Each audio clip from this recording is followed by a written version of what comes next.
পচা খড়ের স্তূপের ওপর একটাই পল ছাতা হয়েছে, যেটাকে মাশরুম বলা হয়। গ্রামে চলতি কথায় আমরা পল ছাতু বলে থাকি।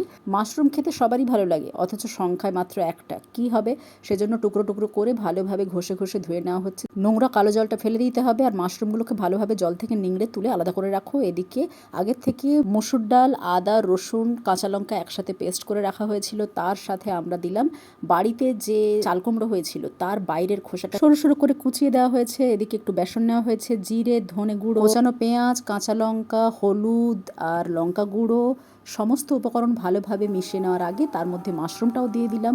স্বাদমতো নুন দিয়ে ভালোভাবে সমস্ত উপকরণ মিশিয়ে একটা ব্যাটার রেডি করো। এবার হাতে অল্প অল্প পরিমাণে তুলে নাও, আর ফ্রাইং প্যানে সামান্য একটু তেল দিয়ে নিজের খুশি মতো শেপে পকোড়া বা বড়া যা খুশি বানিয়ে নাও।